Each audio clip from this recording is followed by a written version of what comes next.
Greetings, ladies and gentlemen. Welcome to the Nëïgsëndöïg Cöcülës show. My name is Nëïgsëndöïg, the namesake for this here podcast.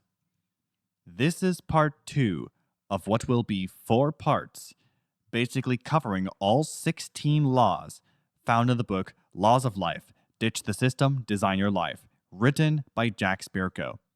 Now, as a quick refresher, Spirko is the proprietor of the Survival Podcast, which started on June 20th, 2008, and is over 3,700 episodes in.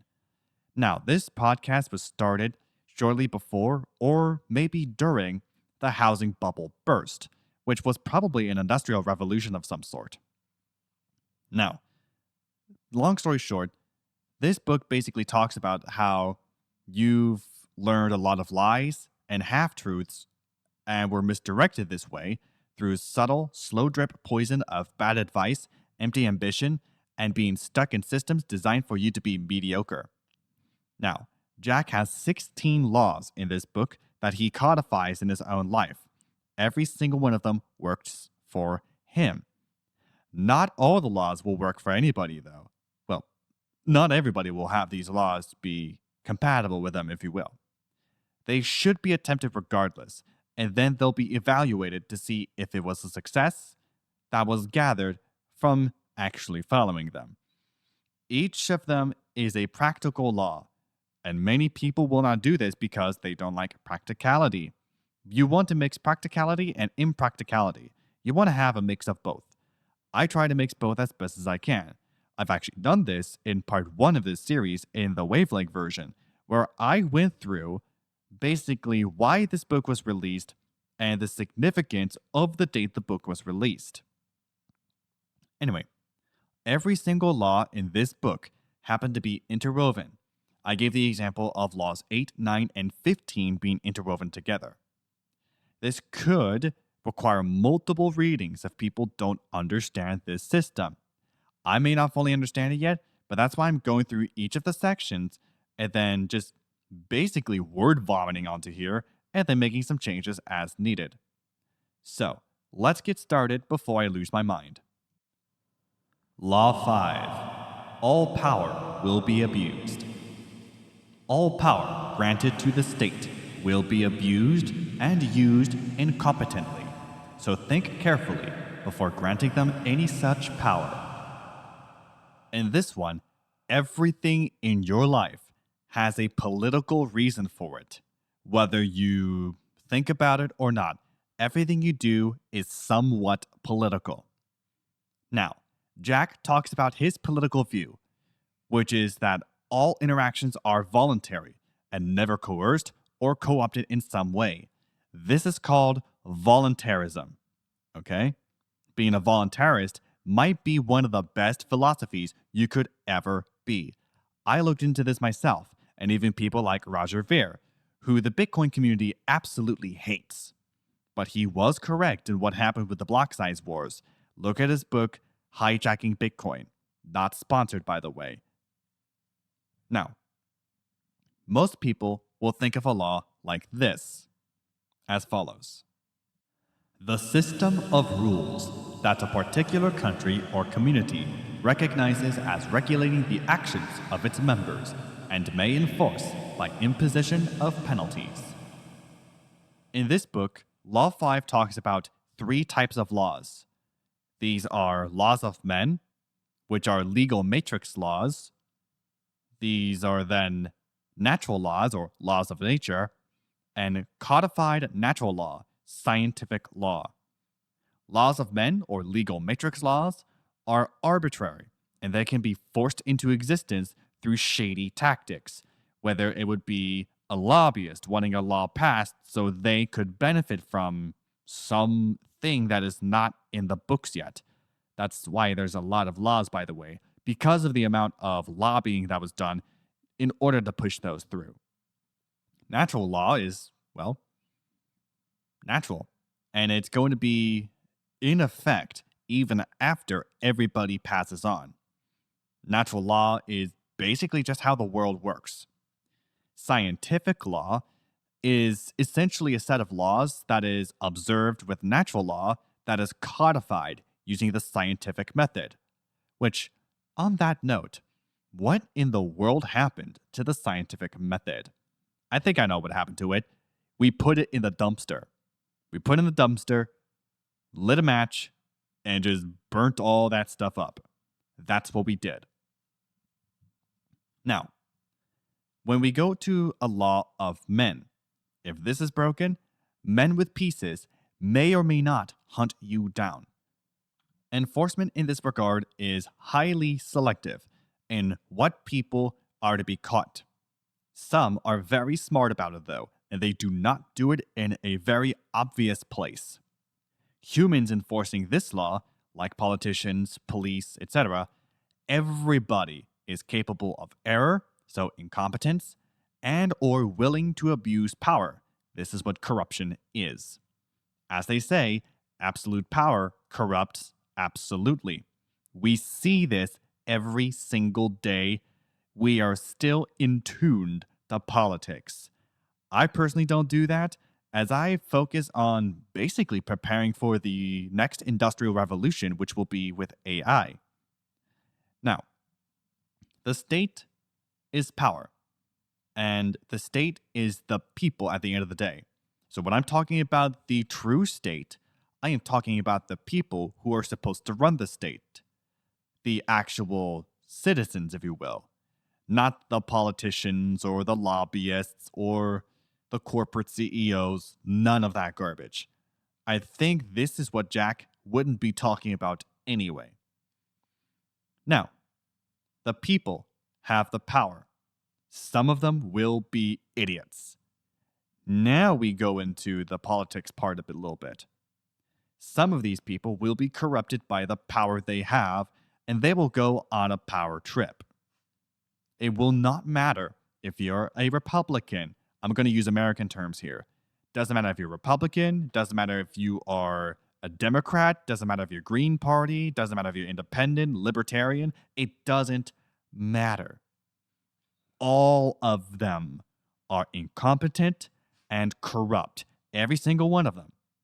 People are not perfect, but politicians expect perfection. This is stupid. Remember when I talked about essentially Bonhoeffer's theory of stupidity? I basically had that, I think, in episode 25. So you may want to go take a look at that, where I basically dissected the theory of stupidity when using these mobile computers we call smartphones. Doesn't matter. Let's move on. If a government official, like a corporate CEO, has his customers, these are the people who voted for a politician, and these people, the constituents, decide to leave the prison they voted themselves into, this is civil disobedience, then the official can use force to compel obedience. In this case, this example would be violence. I link back to bonus episode 3 if you want to know exactly what I am talking about. Now, there is a choice based upon the understanding of the facts and their consequences. It doesn't matter with how you vote, or even if you vote, according to Spirko. Now, there is mental code that is in this law. It is this, as follows. Computer, when presented with anything regarding government, execute analysis. Does the potential benefit outweigh the reality that the state will be both incompetent and corrupt to some degree in this situation? This is not a complicated concept for people to learn. You need to learn critical thinking. We lost this a long time ago. I've been learning how to critically think, but not in the way that normal people would critically think, because critical thinking comes when you go outside of the prison you allowed yourself to be in. I was in a sort of metaphysical prison for 22 years. I got out of it by the start of 2025. I am 23 years of age by now, And I have been pretty much better off after I got out of this metaphysical prison. I'm still breaking out, but I am doing way better than I was like 22 years in the making. This is insane. Think about that for a second. Now, while we claim to be free in America, there is only one true instance as individuals are enslaved. Is America even free? Or was it ever liberated from what bonus episode 3 explains? Take a look at bonus episode 3 on the Wavelink RSS feed. It goes all the way out to basically any Podcast 2.0 player. That's where you can find it. If someone or something else defines something to believe and how to think, this is not liberation. This is lawful slavery. Again, take a look at bonus episode 3, where I expose this and explain it big time. Well, the basics of it, if you will. Anyway, next law. Let's go! Law 6. What you do matters. Nothing affects your life more than what you do or choose not to do. This is something that's very hard to do for most people because this requires personal responsibility. In the America I grew up, I never was taught personal responsibility necessarily. One part of it will be in Law 8, which is blame shifting. But I'm not going to get into that for now. Say things like, we don't take charity. Is that considered privileged? Well, if you think so, this is why it's bullspit. Movies and television shows made for the television, what Jack calls the idiot box, reflect today's culture. So, for example, you have a lot of sci-fi movies that are essentially an amalgamation of what was happening at the time. But it also is a manipulation of people accepting something through insidious messaging, using techniques such as predictive programming. Where in the world have we heard it before? Now, if some situation happens and it is nobody else's fault, the responsibility is on you. Nobody else has to do jack diddly squat about it. It is you. You are the one who will deal with it, whether you like it or not. A lot of people have basically gotten absolutely hissy with me. Do I care? Heck no. I do not. I don't give the square root of flip all if you think that it's not a good idea to be personally responsible for what you do. This is bullspit. This is slop. I'm ticking a lot of people off. Do I care? I don't. Moving on. Most people today will just let things occur rather than make them happen. This is how you just throw responsibility out of the window. Waiting for things to pick up is how you become sadly out of luck. And whatever you're doing will be shut down. Big time. Why do people not understand this? We were taught to shift blame. We love shifting blame. Now, where does the critical thinking come into play? The critical thinking comes in. That's where the personal responsibility comes in. Think about that for a second. I think I just noticed that, but a lot of people could have noticed it already. Who in the world knows? Anyway, there is a mental code that you can also place into your brain for this one. It is this, as follows. Computer, I want to remove X from my life and get Y into it. But how can I make that happen? This is opportunity cost. This is the biggest part of making decisions, opportunity cost. Why do we not understand it? I don't think we understand it because of the fact that we were taught to not consider our options. We are to be given one option. That's it. Just one. That is the option we were assigned to do. Now, I will play devil's advocate here. It is true in some cases. For example, I was never designed to do a trade. Could I learn a trade? Absolutely. Could I, say, do this trade professionally? Absolutely not. I was called into independent media. Thankfully, as far as I'm aware, YouTubers are not, and I mean they are not, going to be replaced by AI anytime soon. People like me are not being replaced by AI. But there's a good chance we are. I think it's low, though. That said, let's go on to Law 7, which is this. Law 7. Lead yourself like a team.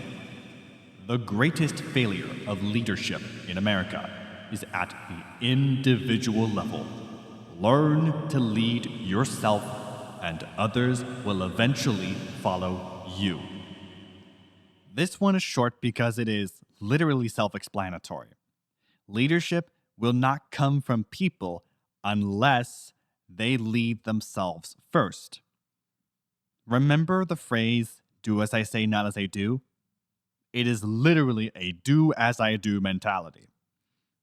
In other words, if you associate with someone who actually basically keeps themselves normal and sane, you will end up becoming normal and sane because they are a leader. Now, how does this work? A rank or position gives a commander status of some sort, whether it be in a military apparatus or any sort of company, if you will. But earned respect is what makes you a leader. This is what we've lost. We don't respect ourselves, so we don't respect other people. Most people will not do the second part at all, only the first part. And those who do the first part on average, well, this makes them buttheads. Anyway, moving on from that. Say you have a leader who was well respected, who was forced out of whatever the flip they were doing. A lot of people will leave with this leader because of the earned respect this individual had. Now, this has ties to Law 6, which maybe Jack knew, but I also noticed this as well. If you didn't notice it, Law 6 has to do with personal responsibility. Well, leading yourself like a team is teaching you personal responsibility. And this also brings about the critical thinking skills you've lacked for years.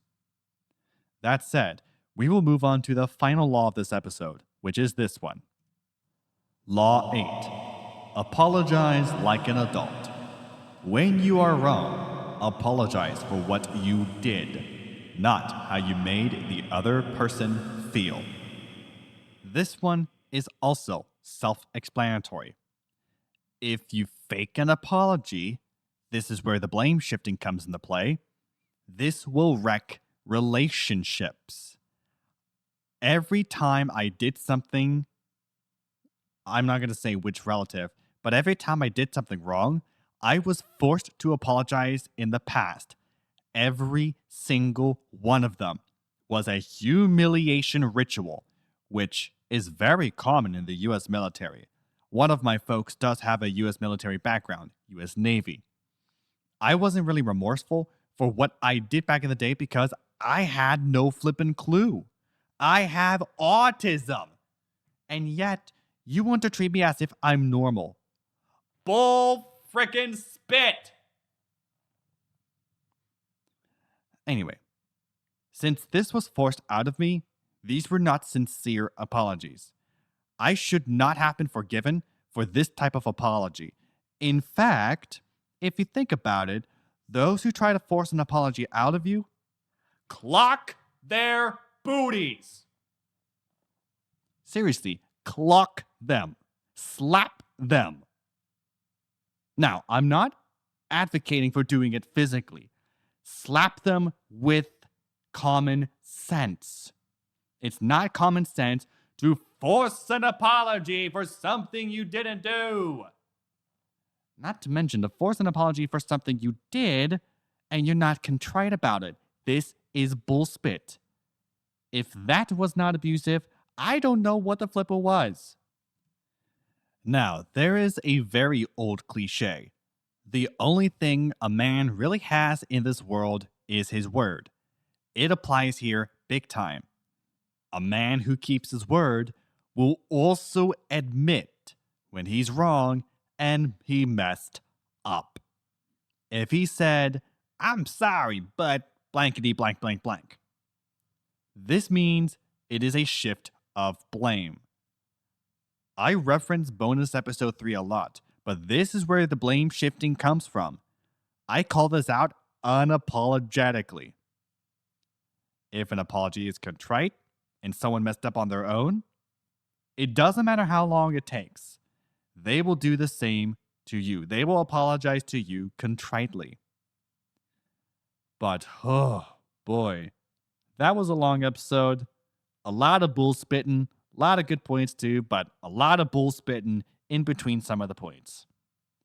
That said, every episode releases Wednesday afternoon, provided there are no scheduling conflicts, at 4 p.m. Pacific time. You can listen to this podcast on Wavelake, YouTube, and any other Podcast 2.0 player, such as Podverse, Fountain, AntennaPod, and many more of the like. You can also copy the RSS feed located in the show notes YouTube side and paste it to a player that does not support Podcast 2.0. I listen on AntennaPod on my Google Pixel 8 Pro, and it works great for my needs, especially if you just need a quick search. That said, I am out of time for today's episode. Thank you, and good night.